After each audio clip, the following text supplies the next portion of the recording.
Ahora, la habitación estaba en silencio. En silencio. La gran ventanal del oeste mostraba el sol poniente. El cielo, como fuego, brillaba sobre la ciudad. El silencio se rompió con un cambio. Un paso lento mientras la figura silenciosa de un adolescente se levantaba de un banco. Tenía las manos envueltas en cinta adhesiva, las bandas blancas y negras marcadas contra la piel, y la leve salpicadura de sangre ya manaba de sus nudillos. Dio un paso adelante, levantando los brazos al tomar posición, con el cabello dorado bajo el sol poniente.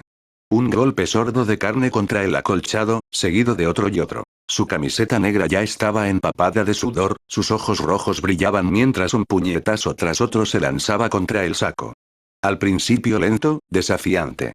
Pero cada golpe llegaba más rápido, cada golpe más fuerte, todo lo que sentía, lo que temía, lo que quería rugir, enfrentar y superar, se canalizaba a través de músculos que ya le dolían. Sentía como si sus nudillos estuvieran en llamas. Sus brazos gritaban mientras el ácido láctico quemaba sus músculos y sus nervios se desgastaban. Pero lo único que podía ver era ese momento. El chorro de sangre y la calma pura y concentrada.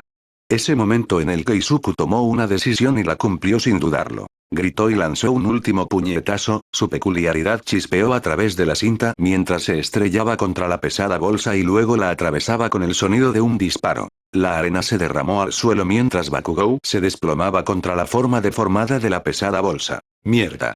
Shota, Netsu. Tenemos que hablar de Midori y Izuku. El maestro levantó la vista, aún flexionando el antebrazo bajo la férula que lo cubría. A su lado, el director levantó la vista con una mirada mesurada hacia la figura de la chica de la recuperación. ¿Sí, chilló?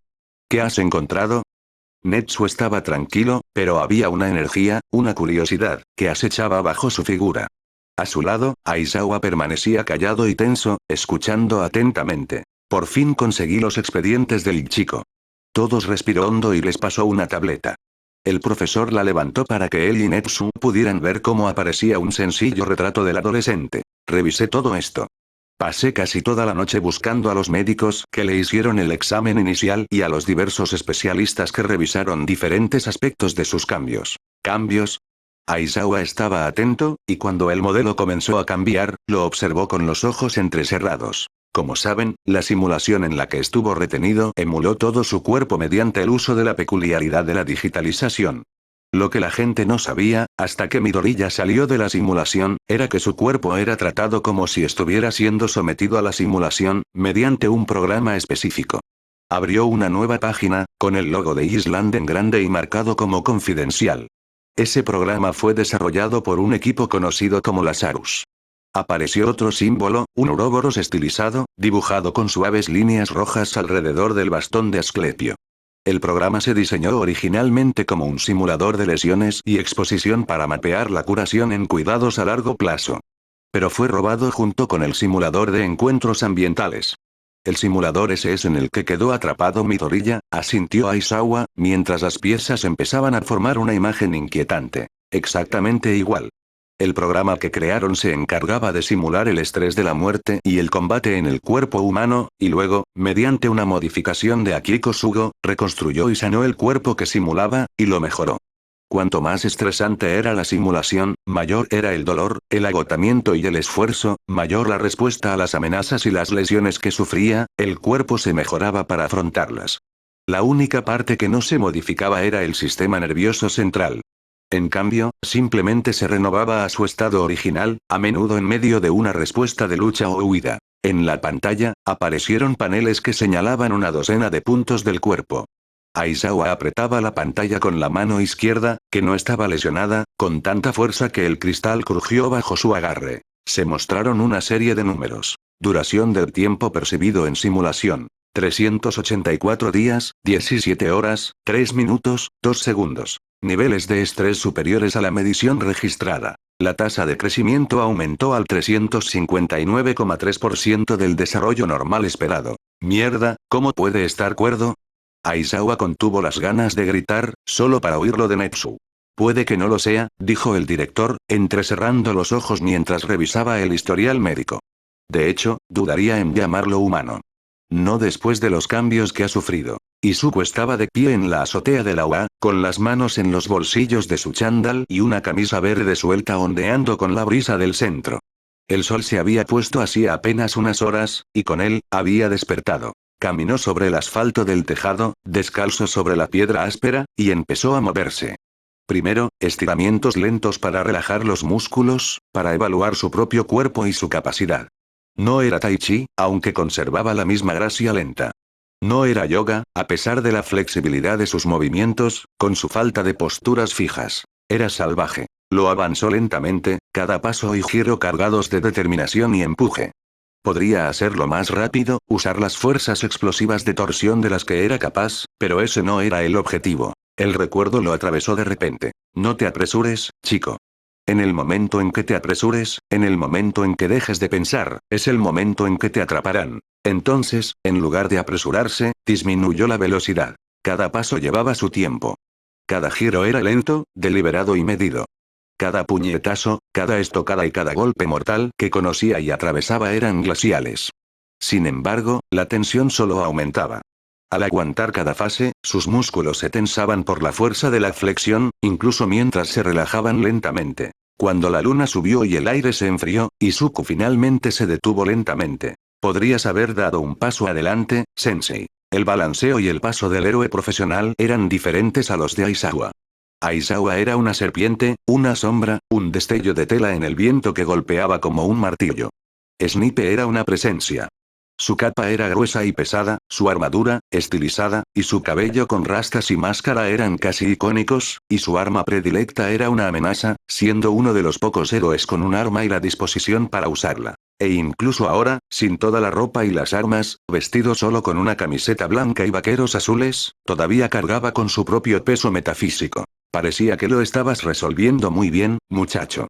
El maestro se acercó lentamente y pronto se paró fuera del alcance del brazo del adolescente. ¿Larga noche? Izuku inclinó la cabeza, sin querer realmente mostrarse social esa noche. No puedo dormir bien. El mundo real es demasiado ruidoso y los sueños demasiado reales. Snipe asintió y miró hacia arriba, Izuku siguió su mirada. Durante un rato, simplemente observaron las estrellas. Hound-Dog retrasará su sesión contigo una semana. Todo el personal está indignado y necesita demostrar que aún tienen lo que tienen, así que vamos a hacer patrullas adicionales. Midoriya levantó la vista, sin impresionarse. Por supuesto. Los medios. El veneno era profundo, pero sutil. Al volver a mirar el horizonte, dio un paso adelante y subió, golpeando ligeramente con los pies la delgada barrera de hormigón que rodeaba la azotea. La caída bajo él, el cielo arriba.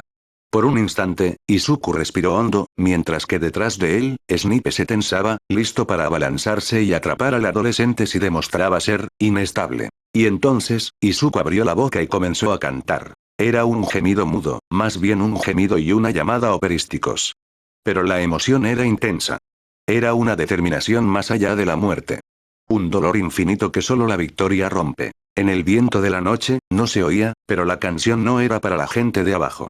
Era para Izuku. Fue una declaración de intenciones, expresada verbalmente para que pudiera oírla una vez más, una nueva capa sobre la anterior. Un repaso de una lección duramente aprendida. Bajo la canción, había una amenaza para el mundo. Deja que mis manos ensangrentadas se detengan, o haz que te mate también. Entonces, Izuku temblaba. Le temblaban las manos y sentía un nudo en el estómago mientras otra ronda de ácido sangriento goteaba de sus labios por el desagüe. No puedo ganar. Incluso cuando hice todo como debía, sigo sin poder ganar. No puedo salvar a nadie. Ni siquiera en una simulación, Kacchan tenía razón. Había intentado llamar a su amigo de la infancia. Había recurrido a las soluciones en sus recuerdos. Cuando sonreír no funcionó, recurrió a la ira de Kacchan, pero eso también le falló. Se desplomó contra las baldosas del baño de la sala de simulación, con los ojos doloridos por tantas lágrimas derramadas. Él solo quería dormir, solo desvanecerse. Se tambaleó lentamente hacia arriba y se alejó, empujándose mientras tropezaba con el baño, ignorando una línea de vómito en las baldosas mientras empujaba hacia la cama rota y destrozada, golpeándose y tratando de enterrarse en la tela, para bloquear el mundo que lo rodeaba. En la pared, detrás de su cuerpo tendido, flotaba una pantalla. Outlast completo. Tutoriales de conjuntos de habilidades desbloqueados. Simulaciones de movimiento, observación y sigilo completadas. Desbloqueo de simulaciones técnicas. Espere 3 días mientras el sistema prepara las simulaciones. Los tutoriales sugeridos se pueden encontrar en la terminal personal en la sala principal. Ahora, Hiro estaba sentada en su cama, con pósteres de bandas en las paredes y los instrumentos cuidadosamente colocados a su alrededor, mientras observaba el arma que sostenía. Metal negro con un borde plateado, una especie de sintético, por lo que Momo había dicho. Era tan larga como su antebrazo y su mano extendida, y tenía un mango sencillo que se ajustaba a la palma de su mano. La mirada en los ojos del hacker mientras la espada presionaba su cuello. Parpadeó y giró la hoja, dejando el recuerdo a un lado. Ella reflexionó por un momento antes de ponerse de pie, manteniendo la espada hacia abajo y lejos como había dicho Midoriya. ¿Qué fue? Dijo un movimiento de cortar, ¿verdad? Ella sostuvo la hoja extendida e intentó dicho movimiento, subiendo y bajando la hoja con ambas manos, más como un bate de béisbol que como un arma adecuada. Ella frunció el ceño y lo intentó una y otra vez, moviendo los pies y colocando los hombros mientras probaba algunas configuraciones diferentes, pero todas se sentían bruscas y extrañas. Con un último movimiento brusco, sus manos resbalaron y sus ojos se abrieron cuando la hoja se estrelló de lleno contra el suelo alfombrado, esquivando por poco su pie descalzo. Mierda. Ella liberó la hoja y frunció el ceño. Esto es más difícil de lo que parece. Hizo una pausa y sus dientes encontraron el extremo de su audífono, haciendo rodar la punta metálica por sus labios con nerviosismo e indecisión. Él sabe pelear con una espada, y no quiero volver a sentirme tan indefenso nunca más.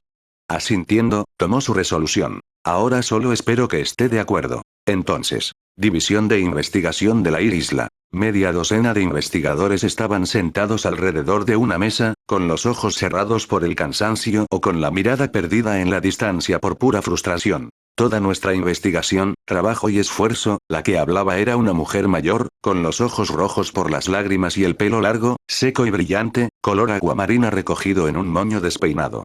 Usado por ese maldito enfermo. Asuna, un hombre alto, con cabello rojo puntiagudo, se acercó, vacilante pero tratando de consolarla de alguna manera. Mató gente, Klein. Con nuestra investigación. Nuestros programas. Asuna contuvo una arcada, incluso mientras se desplomaba. Y ni siquiera podemos salvar al niño.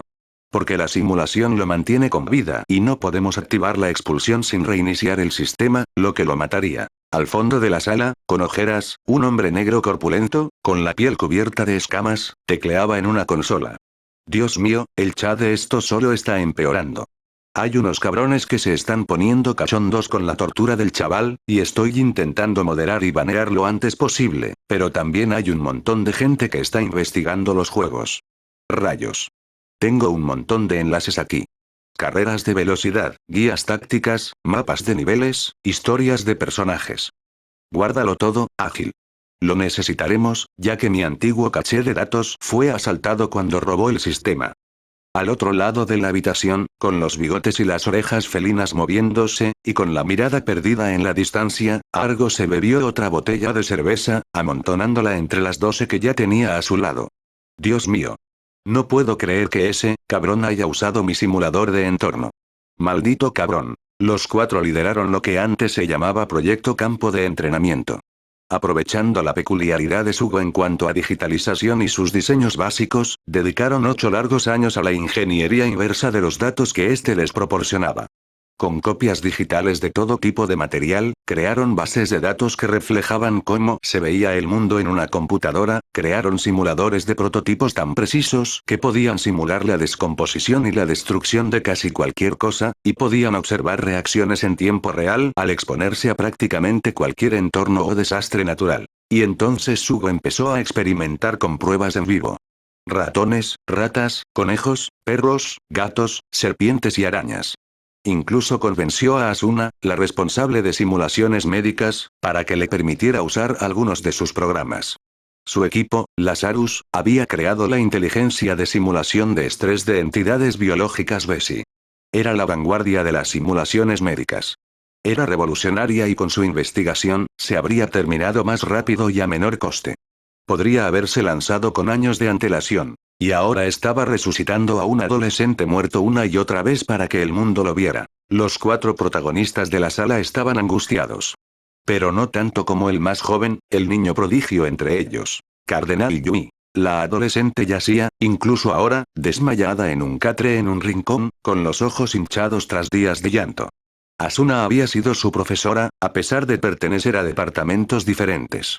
El simulador ambiental de Argo, el motor de física de Klein, la investigación de materiales de Ágil, la tecnología médica de Asuna, y las semillas experimentales sexto de Yui. Todos ellos masacrados y empalmados a partir de una investigación que podría cambiar el mundo en una trampa mortal. La puerta se abrió y apareció el último de los 6. Cabello largo y negro atado en una cola de caballo y rasgos andróginos, ojos violetas, ojeras y piel demacrada. Mientras el resto de los investigadores trabajaban en lo digital, Kirito Kazuya proporcionó el equipo necesario. El ordenador de pruebas personalizado que ejecutó la simulación, con la potencia suficiente para procesar más que la mitad de Tokio, fue su creación. Y con su robo, todo lo demás se fue junto con él. Noticias. Sugo sigue sin hablar. He oído que lo están metiendo en la sección de baja seguridad del Tártaro. Argo apuró otra botella, deslizándola junto a su pila. Menos mal. El muy cabrón incluso admitió que se bloqueó el acceso al sistema. Hasta que terminen los juegos, Sudon no se revertirá. No podemos hackear el ordenador sin que los mecanismos de seguridad lo borren, matando al chico. No podemos apagarlo sin matar al chico. No podemos editar los juegos a menos que queramos un reinicio completo, que mata al chico.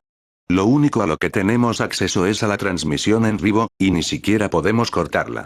Lo más cerca que hemos estado es moderando el chat y viendo los datos que se envían. Mierda. Pasando cerca, Kirito le arrebató la última cerveza al programador y se sentó en la mesa, con los ojos cerrados, mientras la bebía. Bueno. Tengo malas noticias, buenas noticias y noticias del infierno. Consiéntanos, querido líder. ¿Qué dicen desde arriba? Las buenas noticias. No nos van a despedir. Malditas noticias. Toda nuestra investigación está marcada como prueba para asuntos internos. Noticias del demonio. Los medios saben que fue nuestro departamento. Gemidos y maldiciones resonaron por toda la zona. Joder. Genial. Justo lo que necesitábamos. La prensa. Como si la alta dirección no fuera a estar ya bastante enfadada por su uso, gruñó Klein mientras se desplomaba en el sofá, con Asuna aún agarrada a su pecho mientras lloraba en silencio. Mientras los 6 se preparaban para otra larga noche de ver a un adolescente luchar por su vida, hablaron en tonos suaves. Yui, con los ojos cerrados, apretó fuertemente la ropa de cama debajo de ella y evitó que sus amigos supieran que estaba despierta para escucharlos. Ella hizo a los monstruos, ¿no era ella uno también? Aizawa repasó sus notas, frotándose el dolor entre los ojos mientras reflexionaba sobre lo que había aprendido. Chiyo compartió lo que sabía antes de irse, pero con toda la información que tenía, había casi tanto que desconocía. No entendía dónde estaban los límites de Midoriya porque los datos eran terriblemente inconsistentes. Los investigadores que lo ayudaron después de la simulación lo sometieron a diversas pruebas, pero en una pudo romper cerámica y doblar acero con las manos desnudas, y en otra apenas superó la media humana.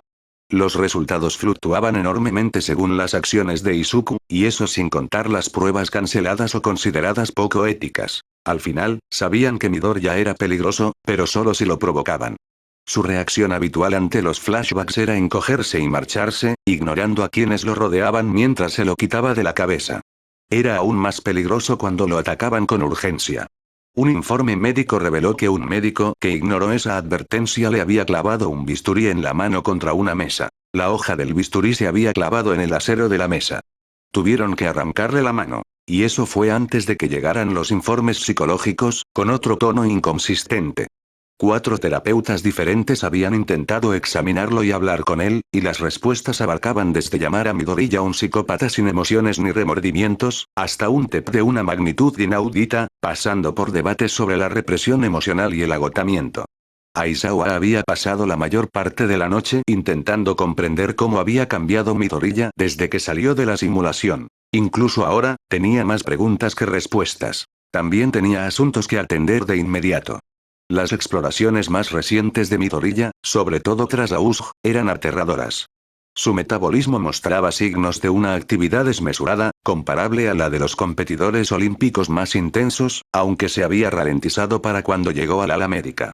Lo aterrador era la cantidad de señales que apuntaban a una rápida inanición, acercándose al punto en que su cuerpo empezaba a canibalizar las reservas de grasa para mantenerse. Chiyo había sugerido que su desmesurada capacidad física tenía un precio. Necesitaba combustible para trabajar tan duro. Aizawa tenía notas que llevar a Lunch Rush más tarde, sobre porciones mejoradas y nutrientes específicos.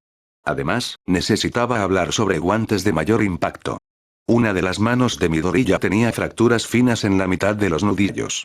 El hecho de que ya hubieran empezado a sanar y a asentarse, incluso después de que el don de Chiyo desapareciera, era tranquilizador, pero aterrador. Y luego necesitaba hablar sobre el horario de sueño del adolescente. Que se desmayara tan rápido por la peculiaridad de Chiyo, y que permaneciera inconsciente tanto tiempo, era motivo de preocupación. Sobre todo en comparación con los niveles de recuperación esperados que debería haber obtenido. Suspirando, Aizawa se frotó las sienes, inclinándose sobre su escritorio. Tenía planes que hacer. Izuku se incorporó con suavidad, recorriendo con la mirada la habitación oscura. Había logrado acomodarse solo unas horas después de su breve expedición a la azotea, y ahora podía sentirlo. La picazón bajo la piel, el suave rugido de su estómago pidiendo comida, y la profunda advertencia de que la necesitaba. Ahora. Se deslizó una mano por el brazo y retiró el suero con destreza antes de cambiar de postura, con los pies en el suelo. Un gesto de su mano apagó el monitor cardíaco antes de desconectarlo él mismo. Tenía hambre, no estaba descuidado. No iba a dar la alarma tan fácilmente. Descalzo, con un par de pantalones deportivos holgados y una camiseta blanca sin mangas, se puso en marcha con los ojos entrecerrados mientras se movía. Sus pasos eran silenciosos mientras avanzaba con suavidad por los oscuros y silenciosos pasillos de la UA, impulsado tanto por el instinto como por la conciencia. Necesitaba comida. Proteínas y vitaminas. Ya lo había hecho en casa una vez, sumido en ese estado de semiconcentración. Su madre lo encontró sentado con un cartón de leche vacío, un paquete de alitas de pollo a medio consumir, con los huesos rotos y la médula succionada, y media docena de frutas reducidas a semillas. Apenas se había despertado lo suficiente después de atiborrarse para limpiarse, cuando se desmayó. Sintió que Recovery Girl se iba a enojar. No pudo permitirse el lujo de preocuparse. Bajó la escalera como un fantasma, sus silenciosos pies le obligaban a movimientos cada vez más fluidos mientras sorteaba las barandillas, saltando tramos de escaleras por completo al saltar de barandilla en barandilla, antes de pisar la cafetería con la gracia de un animal. Se deslizó por la penumbra, ignorando cualquier señal del tiempo y zigzagueando entre las puertas de la cafetería con un movimiento que parecía fluctuar de un escalón a otro, dejando que la puerta se cerrara con tanta suavidad que un parpadeo lo perdería de vista. La cocina se extendía al frente, con las puertas cerradas a ambos lados, pero la encimera del centro se elevaba con una gracia serena. Izuku extendió la mano para coger una naranja y sus dientes desgarraron la piel y la pulpa en mordiscos rápidos e intensos, mientras observaba la habitación. Para cuando llegó a la primera cámara frigorífica, la naranja se había reducido a unas ínfimas marcas de jugo en sus labios y ya estaba empezando a comer la manzana que había agarrado con la otra mano. Al entrar en la cámara frigorífica, Izuku comenzó el proceso de alimentar su metabolismo desquiciado, instintos arraigados por años de evolución, refinados y ajustados por el estado que su cuerpo llamaba normal, guiados por sus manos. Media docena de huevos crudos, cascados con manos hábiles y escurridos, para extraer su yema rica en nutrientes. Una pequeña bolsa de fiambre consumida y dejada vacía. 2 cartones de leche, sorbidos entre bocados de tomate y un grueso panecillo. Mantequilla tragada sin consideración por el sabor. Una lechuga oscura comida a grandes bocados y masticada rápidamente. Mientras comía, sintió que su cuerpo respondía, la leve picazón del hambre y la necesidad reemplazada por una satisfactoria descarga de endorfinas. Al terminar, cerró el refrigerador, recogió y tiró la basura que había sobrado de su incursión. Se lavó las manos y levantó la vista al oír el leve sonido de pasos. Lunch Rush entró en la cocina, silbando suavemente mientras pensaba en sus planes para la mañana y el siguiente día de cocina. Nunca se dio cuenta de cómo, cuando la puerta se cerró detrás de él, una figura esbelta se deslizó desde su posición sobre la puerta y salió por la entrada con pasos silenciosos. Entonces, Izuku se desplomó ante la terminal, hojeando página tras página de manuales técnicos y diagramas, absorbiéndolo todo con la mirada, pero sin entender aún por qué le estaban haciendo cursos de ingeniería. Había pasado el primero de sus 3 días de descanso durmiendo o distraído bajo las mantas de su cama. Sin embargo, a mitad del segundo, se arrastró fuera de la cama, envuelto en una manta de lana, y se tambaleó hasta la consola. Echó un vistazo a los tutoriales recomendados e hizo clic en el primero, dejándose caer en la silla de la oficina con su bulto mientras veía vídeos y hojeaba páginas. Sin embargo, cuanto más leía, más confundido estaba. Fundamentos de ventilación y mantenimiento de conductos eléctricos. Explicaciones de cómo un sistema de conjunto, conocido como apoyo, gestionaría las comunicaciones y los controles entre sistemas. Mientras leía, Izuku repasó lecciones sobre cableado de sistemas informáticos, extensos manuales sobre computadoras y protocolos de seguridad, e incluso una serie de presentaciones de PowerPoint que parecían hechas a mano sobre cómo lidiar con estos cacharros de lectores de tarjetas. Pero a medida que Izuku profundizaba, también encontraba conexiones extrañas. Todo lo que miraba, cada manual y libro, tenía las mismas marcas corporativas. Lawrence Systems Development y GeoFund Investor. Además, las constantes referencias a la presurización, los controles ambientales y las medidas de seguridad parecían sacadas de una película de ciencia ficción. Y eso hacía que Izuku se sintiera incómodo. Al hacer clic, Izuku hizo una pausa cuando la página siguiente quedó en blanco. Salió y parpadeó. Había terminado los archivos, tras haberles dedicado el día. Frotándose los ojos, guardó su cuaderno y se estiró, frunciendo el ceño al ver el cronómetro cercano y anotando las 8 horas restantes en la cuenta regresiva. Inclinándose hacia atrás, exhaló y miró hacia el techo. Hay algo más, algo oculto. ¿Pero qué? Un sonido de ping llamó su atención mientras una ventana emergente apareció en la pantalla. Localice más archivos en una simulación para desbloquear más tutoriales. Vaya. Si eso no fue una indirecta directa. Izuku bostezó y se echó la manta hacia atrás, cubriéndose los hombros como si fuera un manto grueso, tambaleándose hacia el dormitorio una vez más. Le vendría bien dormir un poco más. Ojalá sin pesadillas esta vez. Ahora. Vestido con vaqueros y una sudadera con capucha, Izuku salió del campus y comenzó a caminar por las calles de Tokio. Le habían dado luz verde para salir por unas horas, alegando que se había recuperado lo suficiente como para poder deambular.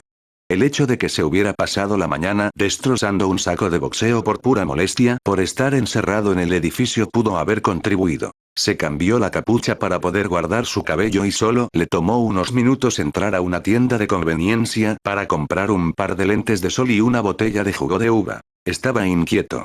Las últimas palabras de Shigaraki eran un eco persistente. Sabía por Netsu que su madre estaba alojada en un lugar privado y que su casa estaba vigilada por si la liga intentaba algo. Izuku jugueteó con la delgada manija del bolsillo de su sudadera, mirando los edificios más cercanos a la UA. En concreto, el edificio con la mejor vista del aula de Heroicas. Era un complejo de apartamentos moderno, de líneas limpias. Un vistazo a la puerta principal y encontró lo que buscaba. Un intercomunicador. Incluso había un directorio que indicaba quién estaba en qué habitación, usando los apellidos. Ignoró los que tenían nombre por ahora, concentrándose en los 3 apartamentos vacíos. 1 en el 5.º piso, 2 en el 7.º. Estaba bastante seguro de que el 7.º piso era demasiado alto para el ángulo, así que el 5.º era su mejor opción. Entró en el aula, pero salió del pasillo. Pero eso tardó un momento, agotamiento. ¿O reposicionamiento? Tras beber lo que le quedaba de jugo, Izuku se movió y dio unos pasos por el callejón trasero del edificio, rodeando el edificio oculto de UA. Con una mirada, sintió el impulso de sonreír. Escalera de incendios. Un salto rápido de un asidero a otro, y saltó la barandilla del rellano más bajo antes de empezar a subir la escalera con pasos suaves y ágiles.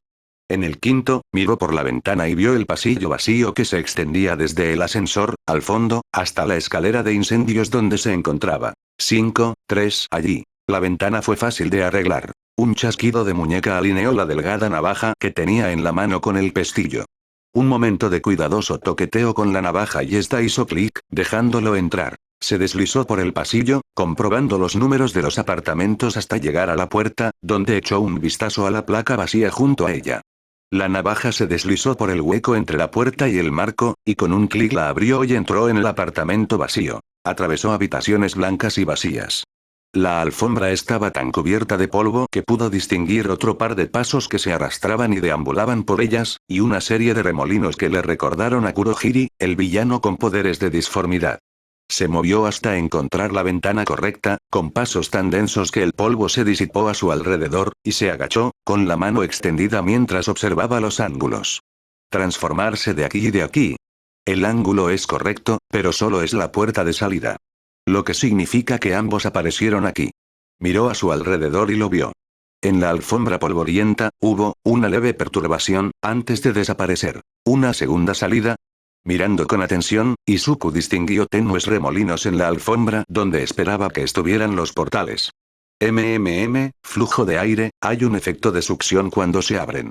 Se puso de pie y caminó de vuelta por el apartamento vacío, frunciendo el ceño ante la falta de otras pruebas. Usaron esto para hacer reconocimiento, pero nada más. Unos minutos de trabajo para volver al suelo del callejón, y salió a la luz del día una vez más, con las manos en los bolsillos. Apenas se alejó unas cuadras cuando sonó su teléfono, sacándolo de sus pensamientos pasivos. Arqueó una ceja al ver la pantalla de su celular al leer el nombre. Director Netsukajin. Entonces, el podio estaba frío, una vez más. El cronómetro había terminado la cuenta regresiva hacía solo unos minutos. Vestido con una camisa de manga larga gruesa y cómoda, pantalones y botas de trabajo, Izuku se recostó y dejó que la pantalla familiar lo envolviera una vez más. Vio los títulos en gris de los 3 primeros juegos y pasó a la pantalla más reciente. Alien. Aislamiento. Dudó. Un destello de recuerdo, crudo y doloroso, de un cadáver decapitado apoyado contra un jeep. Y luego otro pensamiento, una mezcla de recuerdos y alucinaciones. De su madre, llamándolo. No puedo parar. Todavía no. Se concentró y pronunció el título en voz alta, y el mundo desapareció una vez más. De repente, ya no estaba tendido sobre el metal curvo del altar de simulación, sino sobre un colchón de goma. Parpadeando, levantó la vista hacia el metal del techo de lo que parecía una litera. Inclinándose, miró a su alrededor y vio la habitación iluminada por una tenue luz. Parpadeó al ver una terminal de computadora a un lado, grande y tosca, con el mensaje 2 mensajes nuevos parpadeando en la pantalla. Tras examinar la habitación por un momento, encontró una tarjeta de identificación. Izuku Midoriya, mantenimiento. Nivel de acceso 1. La taquilla contenía un mono gris con marcas azules y naranjas, con su nombre en el pecho.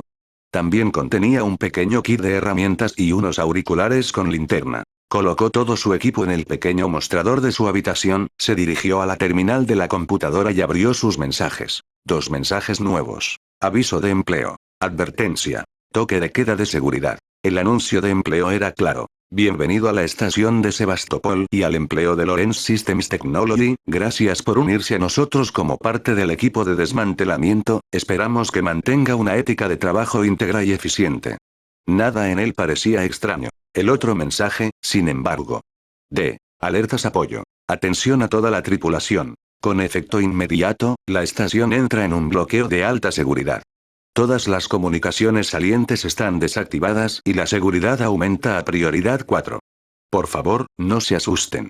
La situación está bajo control. ¿Por qué por alguna razón se escuchó este grito? ¿Algo está matando gente? Izuku empezó a tirar del mono con un suspiro. El traje tenía muchas correas y bolsillos, y el kit de herramientas estaba cómodamente sujeto a su muslo. Llevaba los auriculares puestos en la oreja y un toque encendió la luz. Equipado, Izuku presionó los controles de la puerta. En su muñeca, el reloj inteligente que había recibido en Outlast sonó. Ubicación actual. Torre de la habitación de Salomón. Objetivos. Averiguar el motivo del confinamiento. Con su nuevo objetivo en mente, Izuku comenzó a caminar por los pasillos de la estación de Sebastopol. Ahora, Netsu bebió un sorbo de té, sin apartar la vista del teléfono, incluso después de que su conversación hubiera terminado. Su mente corría, reconstruyendo hechos y conectando eventos. La breve investigación de Midoriya le había dado un punto de apoyo sólido. Los villanos claramente habían realizado un reconocimiento y planeado sus ataques. Combinando eso con los resultados de sus propias hazañas de recopilación de información, pudo ver la forma exacta de su oponente. Claramente había un patrocinador para los villanos.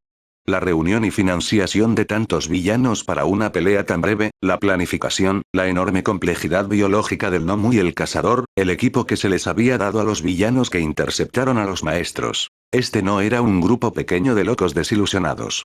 Había raíces, estratos profundos y complots que debían unirse para este tipo de ataque. Le recordó los archivos que tenía sobre All for One y esperaba estar equivocado. La única variable para la que la liga no estaba preparada de antemano era Midoriya. Un problema que, al parecer, habían intentado solucionar con el cazador. Netsu apartó la mirada de su teléfono, mientras sus patas golpeaban y activaban su computadora. Después de algunos hábiles movimientos, abrió un archivo que le habían enviado desde el Tártaro. No habían sido solo 7 los reclusos fugados. Habían sido 8. La imagen de un hombre demacrado, de pelo castaño oscuro y rizado y gafas de montura gruesa me miraba fijamente. Akiko Sugo. La noticia aún no había estallado, pero tarde o temprano se sabría, siempre sucedía. Y Netsu no sabía cómo reaccionaría Midoriya. No con el hecho de que su torturador, quien lo había empujado en un juego mortal, estaba vivo y libre una vez más. Sacó otro archivo, juntó sus patas y vio las imágenes de seguridad de la instalación médica de Island donde Midoriya se despertó. Observó cómo el adolescente se ponía de pie de un salto, furioso. Gritaba y chillaba, arrancándose las vías intravenosas de las manos y chillando de rabia. Los registros mostraban que había estado medio muerto, con un agotamiento corporal raramente registrado. Además, lo habían drogado hasta la médula para su seguridad. ¿Dónde está? ¿Dónde está Sugo? Los médicos corrieron. Lo intentaron razonar con el adolescente, solo para recibir gruñidos. Mientras observaba, fueron necesarios varios paramédicos para intentar detenerlo, pero al final, fue solo su propio cuerpo el que le falló. La visión de Midoriya, salvaje y manchado de sangre, tambaleándose, tratando de alcanzar su pecho antes de colapsar. Fue aterrador. Netsu cerró las pestañas, sellando nuevamente ambos archivos y mirando una vez más el mapa proyectado en la pared. La señal del teléfono de Midoriya todavía estaba en Musutafu y se desplazaba con facilidad por calles laterales y mercados. Espero que encuentres algo de paz pronto antes de que las olas nos golpeen, Midoriya Izuku. Pasaron 3 días, e Izuku pasó la mayor parte de ellos deambulando por los alrededores de UA, rompiendo equipos de entrenamiento por accidente o propósito, y regresando a su departamento para buscar ropa y algunos artículos de tocador básicos. Debido a las amenazas de Tomura Shigaraki, Netsu había determinado que existía una amenaza significativa y directa para la familia Midoriya. Por ello, un equipo de seguridad profesional llegaría la semana siguiente para reforzar y asegurar el apartamento familiar. Hasta que se realizaran las renovaciones, ambos Midoriya permanecían bajo custodia protectora. Izuku se encontraba retenido en un pequeño apartamento en el campus de la UA. Sin embargo, en la mañana del lunes siguiente al incidente de la USG, Izuku se despertó temprano al amanecer con un mensaje de Netsu. Las clases se reanudarían ese día. Afortunadamente, Izuku pudo evitar la multitud casi constante que se había reunido cerca de las puertas principales, a pesar de varias declaraciones y órdenes de restricción contra los paparazzi más agresivos. Desafortunadamente, los chismes y el rugido sordo de la multitud no se limitaron a la puerta principal. El alumnado estaba interesado. Los chismes corrían a raudales. Los estudiantes conversaban en el pasillo o consultaban foros y veían noticias. Izuku no temía admitir que se había aprovechado al máximo de su estatura y de su chaqueta de cuero para ocultar su pertenencia a la 1A. Lamentablemente, en el aula se encontró con algo completamente distinto. Por supuesto, había llegado casi media hora antes. Sin embargo, no había llegado primero. Yao Yorozu y Ida estuvieron presentes. Izuku parpadeó con una especie de diversión irónica al ver a la pareja sentada en la pizarra, con tiza en mano, mientras aparentemente debatían qué otros trabajos tenían para la clase. Entonces, necesitamos un historiador, un oficial de disciplina, para organizar la rotación de limpieza de la clase y para hablar con Aizawa-sensei sobre lo que implican nuestros puestos. Eso es correcto. Gracias, Ida. Por favor, ven a hablar conmigo si tienes alguna otra sugerencia. Mientras los dos empezaban a limpiar la tiza de la pizarra, Izuku se paseaba por la habitación con su gracia habitual, colgando su chaqueta y su bolso sobre la silla. Hecho esto, se refugió en el alféizar de la ventana trasera, agarrándose el cinturón con la mano, incómodo. Posiblemente estaba compensando en exceso la profunda inseguridad que la falta de su espada, mal hecha como estaba, había dejado en sus instintos. Tenía no uno ni dos, sino 5 cuchillos de diversos estilos ocultos en su cuerpo, y otros 2 escondidos en los dobladillos de la chaqueta de su padre. Incluso había cambiado su habitual coleta de cuero por un trozo de alambre trenzado, lo suficientemente largo como para convertirse en un garrote si realmente lo necesitaba. También había una pequeña caja que había llenado con bengalas de termita y magnesio guardada en su mochila. Porque a la mierda la regeneración. Para calmarse, se pegó a la ventana mientras los primeros rayos de sol comenzaban a asomarse entre las nubes matutinas. Dejó que su mirada se centrara en el destello de la luz matutina y murmuró una oración. Oh sol, ilumina mi camino y calienta mis pasos. Cerró los ojos y escuchó mientras Momo e Ida conversaban en voz baja, de pie al frente de la sala, dejándolo en sombras semiproyectadas. Se tomó un momento para simplemente respirar. Entonces, Izuku respiró hondo mientras miraba por la ventana. Había sido algo cauteloso. Se movía despacio y procuraba no explorar las zonas bloqueadas del piso.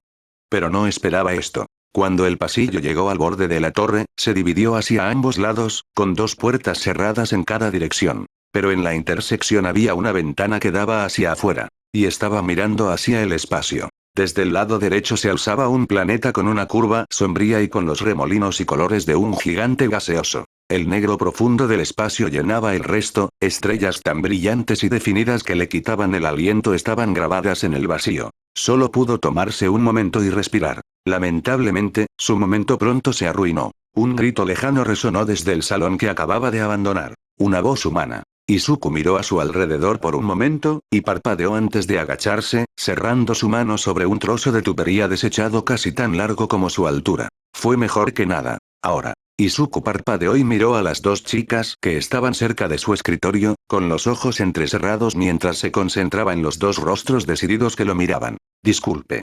¿Repetir eso? Esperaba que estuvieras dispuesta a entrenar con nosotros esta tarde.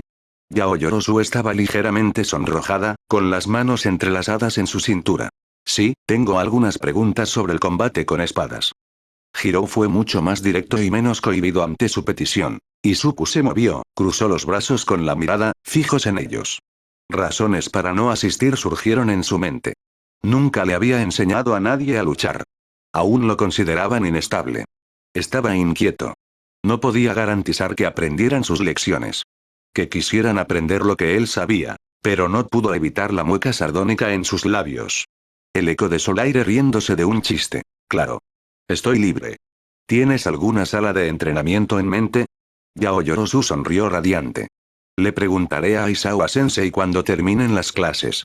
Mientras las dos chicas regresaban a sus asientos, Izuku se reclinó y dejó que su mente divagara. La primera lección que debo enseñarte es cómo recuperarte. Su mente vagó hacia un balcón bajo un cielo ceniciento, dos espadas brillando en la penumbra de un mundo moribundo. Con un movimiento, la puerta se abrió y Aizawa-sensei entró, con el brazo enyesado de forma flexible y los bordes de los vendajes asomando por las muñecas y el cuello de su habitual chándal negro. Tranquilo, hay un asunto que atender. Con algunos murmullos y cierta vacilación, la clase se sentó. Aizawa dejó vagar la mirada por sus alumnos, e Izuku pudo ver el leve cambio al relajar sus hombros. ¿Estaba preocupado por nosotros? Guardó la idea para más tarde, mientras Aizawa empezaba a hablar. En 3 semanas se celebrará el Festival Deportivo de la UA. La oleada de murmullos aumentó, pero Izuku parpadeó con una sorpresa medio olvidada. Se me había olvidado que existía, ¿eh? Me lo perdí el año pasado. Apartó el pensamiento y volvió a centrar su atención en Aizawa-sensei. Lo que significa que solo tienen 3 semanas para entrenar y prepararse. El Festival Deportivo es un evento público que se transmite por todo Japón. Se considera el primer paso para impresionar a los patrocinadores y encontrar mentores. El rendimiento de los estudiantes está directamente relacionado con la cantidad de ofertas de prácticas que recibirán. Y con eso, cualquier interés que Izuku tenía se marchitó y murió. Había pasado más que suficiente tiempo bajo los focos. Cuando comenzó la clase, Izuku se concentró en su trabajo escolar real. Entonces, Izuku se agachó detrás de una caja, con el faro apagado y la tubería baja y a un lado. Desde su posición, podía ver a un par de personas que vestían lo que parecían chalecos balísticos y sostenían pistolas marchando por el área del salón abierto frente a él, con los rayos de las linternas bailando en las paredes y el techo del pasillo. Mientras sus ojos se acostumbraban a la oscuridad del barco, escuchó y observó. La más alta de las dos, con una voz que la identificaba como femenina, habló. ¿Crees que haya algo por aquí? O sea, aquí es donde se alojaban los contratistas independientes, ¿verdad? Creía que la mayoría ya se habían ido o habían desaparecido. No seas tonta. El muelle espacial se jodió hace casi un mes, ¿recuerdas? Es imposible que todos hayan salido de la estación. Además, Apolo dice que había al menos una habitación todavía en uso por aquí. ¿Quién sabe qué habrá escondido aquí? Podríamos encontrar algo de comida. Tal vez códigos de acceso para desbloquear por fin la maldita torre de mando. Preguntó otra mujer, pero con una voz mucho más ronca. ¿Herido o fumador? Izuku descartó la idea.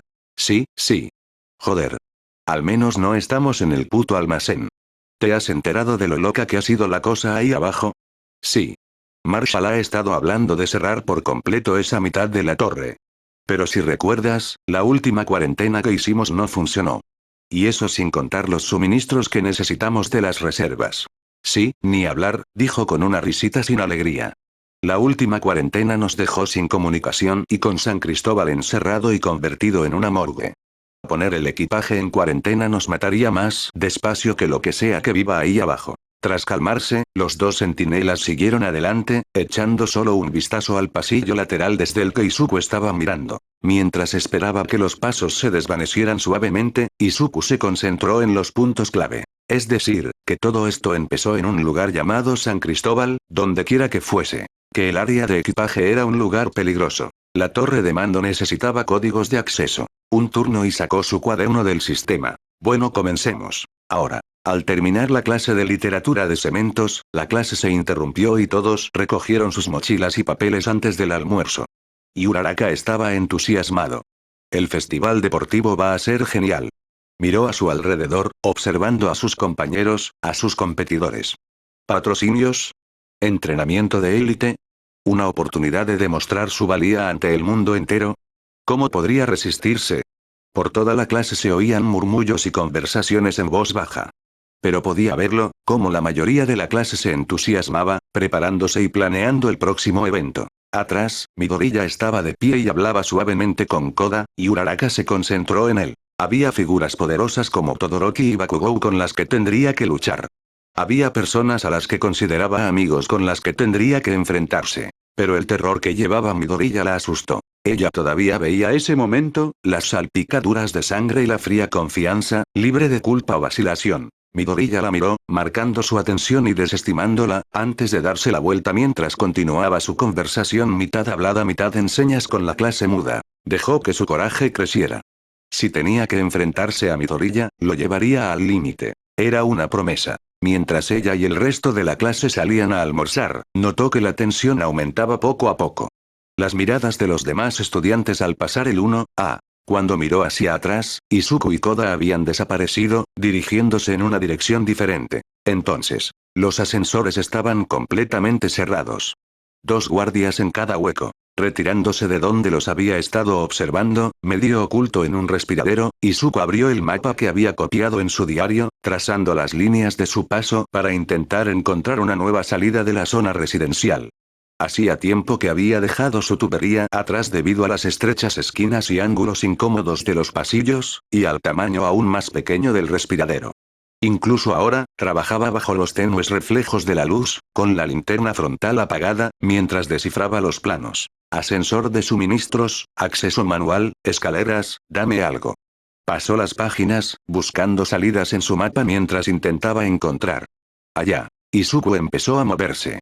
Pasó por una de las puertas cerradas que había visto antes, pero sabía que había una herramienta que ayudaba a romper las cerraduras de seguridad, una especie de llave inglesa. Apostó que la fuerza de seguridad tenía algunos y sabía que aún no tenían cambio de turno, por lo que probablemente habría un pequeño espacio para entrar cuando la mayoría de los guardias de seguridad salieran a relevar a sus compañeros de trabajo. Tendría que moverse rápido. Ahora. La campana que daba el último toque del día sonó, resonando en la clase mientras Aizawa daba su última lección. Todos guardaban sus apuntes y bolígrafos. Volviéndose hacia atrás, Izuku conversó un momento con Koda. Oye, ¿planeas entrenar con Kuro pronto? Sí, tengo uno de los campos reservado. ¿Te gustaría recibir visitas? Me pidieron que ayudara a Yaoyorozu y a Hirou. No debería ser un problema. La primera señal de que la situación se iba a poner muy molesta, muy rápido, fue el sonido de pasos apagados y gritos que comenzaron fuera de la puerta del 1A. Izuku hizo una pausa en su conversación con Koda, con las manos quietas mientras areaba la cabeza, con un leve atisbo de molestia frunciendo el ceño. Izuku solo pudo contener un suspiro cuando los murmullos que le llegaban a través de la cacofonía comenzaron a tener sentido. Escuché que dieron una paliza. ¿Por qué reciben todas las noticias? Escucha, tenemos que planificar, la información es el nombre del juego. Oye, Koda. Me voy antes de que las cosas se pongan. Bakugou eligió ese momento para abrir la puerta de golpe, dirigiéndose a almorzar, solo para encontrarse de frente con un pasillo lleno de gente.